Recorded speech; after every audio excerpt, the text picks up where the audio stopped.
Hai teman, selamat datang di channel Sekate New. Jangan lupa pada teman-teman untuk like, komen, dan subscribe supaya tidak ketinggalan update dari channel ini. Mimin ucapkan terima kasih. Selamat menyaksikan. Wanita soleha milik Casanova, bab 20.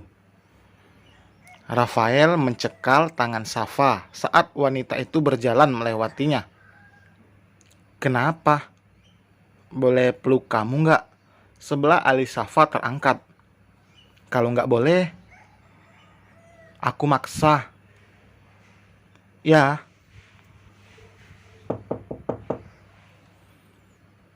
Mami, Papa, ayo sarapan. Itu suara Ali. Mereka terlalu lama di dalam kamar. Sudah pasti nanti akan menjadi bahan guyonan orang-orang rumah. Apalagi Safa dan Rafael bangun kesiangan. Rafael tersentak kaget saat Safa tiba-tiba memeluk dengan singkat lalu melepasnya lagi. Udah kan? Kita udah ditunggu ini, ucap Safa sambil berjalan ke arah pintu. Baru saja pintu terbuka, Ale langsung nyelonong masuk ke dalam kamar. Mami, kenapa kamarnya kayak kapal pecah? Ale kaget melihat kamar berantakan. Berantakannya kamar pengantin baru itu. Sebelum Ale lebih banyak bertanya, Rafael langsung menggendong anak sambungnya itu. Kakak mau jemput Mami sama Papa buat sarapan ya? Ale mengangguk, antusias. Ia bersandar di pundak Rafael dengan begitu nyaman. Diam-diam Safa mengulum senyum melihat keakraban Rafael dan juga Ali. Hal yang pernah ditakutkan oleh Safa kini tidak terjadi.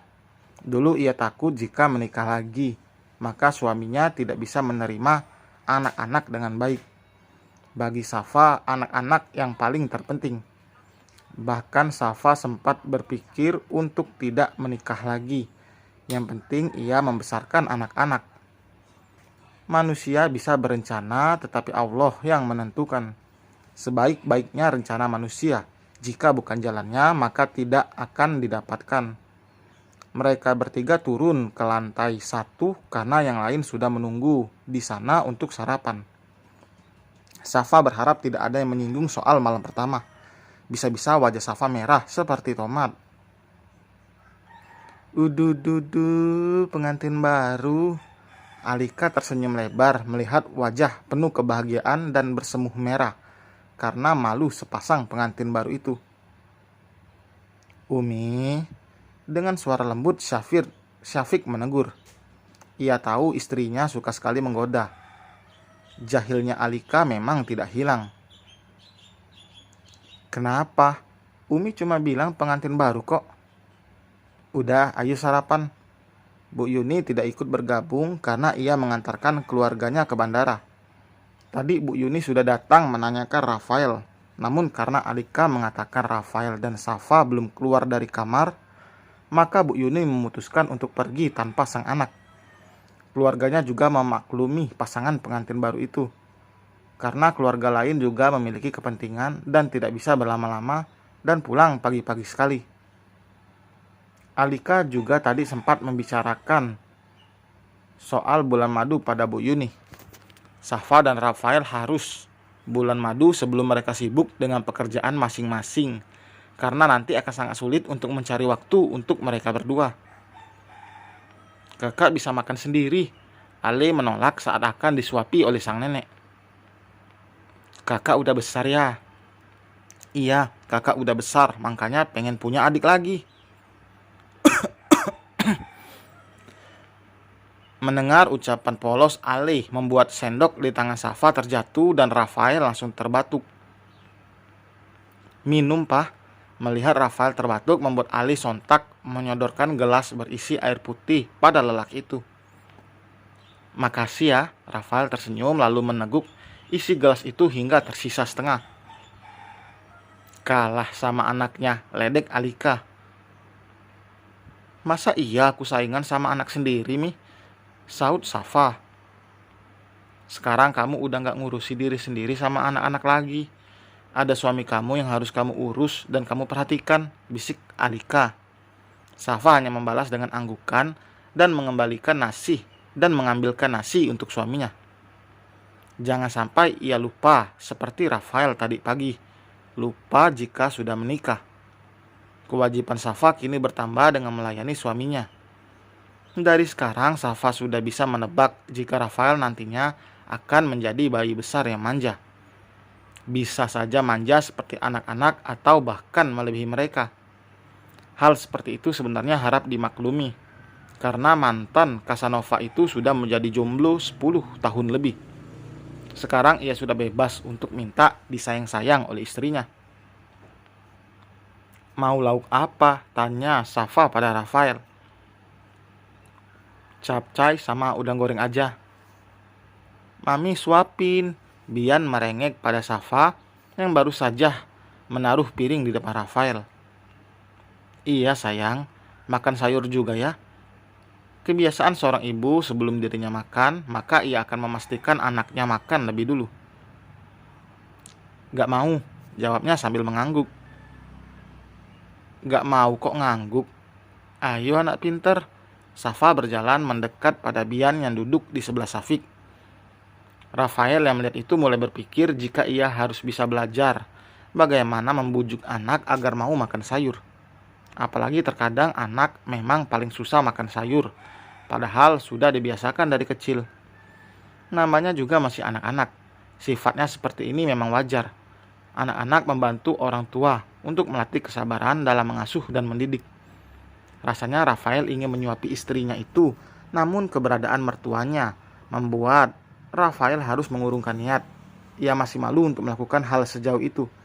Mungkin jika di meja makan hanya ada para babysitter tidak masalah bagi Rafael. Apalagi jika mengingat tenaga Safa pasti terkuras karena ulahnya semalam. Gimana caranya ya? Rafael malah membatin sambil menyuapkan nasi. Jika menyuapi ibunya masih merasa malu, maka Rafael akan mengambil alih menyuapi anaknya Safa agar bisa makan. Mendapatkan ide itu, Rafael dengan cepat menghabiskan makanannya. Untung tadi Safa hanya memberikan nasi tidak terlalu banyak. Rafa, nambah makannya nak, ujar Alika. Enggak Mi, makasih, udah kenyang kok. Safa hanya menatap sekilas pada Rafael karena Bian merengek ingin kembali disuapi. Setelah menghabiskan air minumnya, barulah Rafael buka suara. Bian, makannya disuapin papa mau? Tawarnya. Tidak hanya Safa yang kaget, Alika dan Syafiq pun sama. Enggak apa-apa kok, tanggung ini. Iya mau. Safa menolak, namun Bian malah menyambut. Safa tidak bisa menolak kedua kalinya saat Rafael kini sudah berdiri di dekat kursi yang diduduki oleh Safa. Mengerti, Safa langsung berdiri dan menaruh piring itu di meja. Jika menyuapi anak seusia Bian tentu saja Rafael masih bisa. Yang tidak bisa itu jika menyuapi bayi. Giliran emaknya yang nyuruh makan sayur gak mau, gumam Safa saat melihat Rafael menyuapkan sayur tanpa bertanya lebih dulu pada Bian apakah anak itu mau atau tidak. Padahal jelas tadi Bian menolak saat ibunya menawarkan. Bagus dong, berarti sekarang Rafael punya peran penting buat anak-anak, saut Alika yang mendengar suara putrinya yang baru saja duduk kembali di kursinya itu. Memang bagus jika Rafael bisa membujuk bahkan tanpa berkata lebih dulu. Memang Rafael ini tidak bisa diragukan. Tidak pernah mengurus anak, tapi sekalinya mengurus anak, sang anak pun langsung menuruti. Bukankah itu suatu kebanggaan? Ya, tentu saja. Dalam hatinya Rafael juga bersorak gembira karena ia bisa melakukan ini meski awalnya ragu.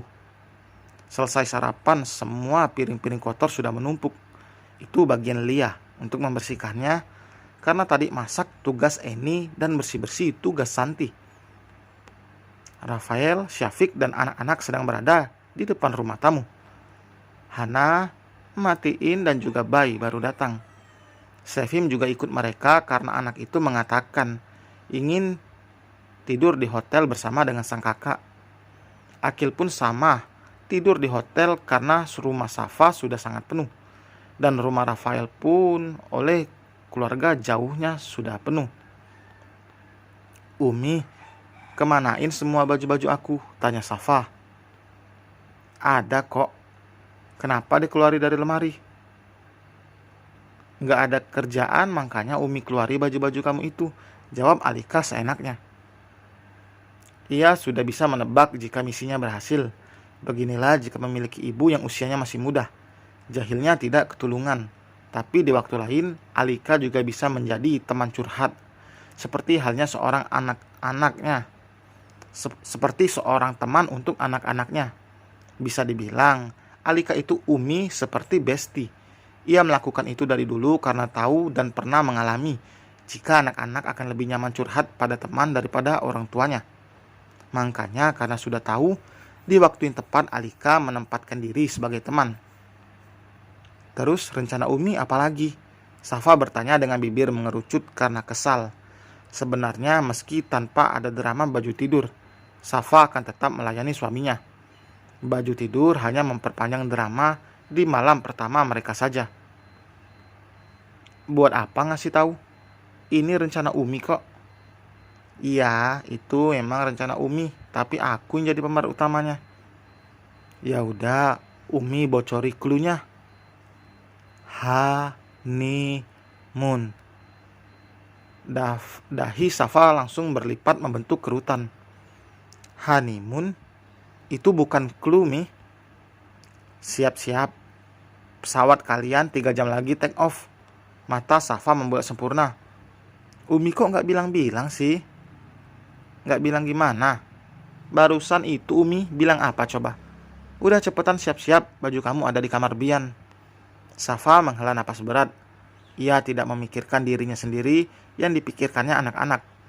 Rafael juga sudah setuju untuk menunda bulan madu mereka. Namun Safa merasa egois juga jika ia menunda hal penting itu. Berangkat bawa anak-anak nggak mungkin. Bukan bulan madu, tapi liburan. Anak-anak di sini sama Umi sudah berjalan menjauh saja, Alika masih bisa menyaut. "Jadi gue harus berangkat nih. Tapi gue harus pastiin sendiri semua baju gue aman. Nggak mau nanti gue buka koper tiba-tiba isinya baju haram semua." Safa bergumam lalu berjalan ke arah kamar Bian. Dan selesai teman, selamat pagi, selamat mendengarkan. Selamat hari Minggu.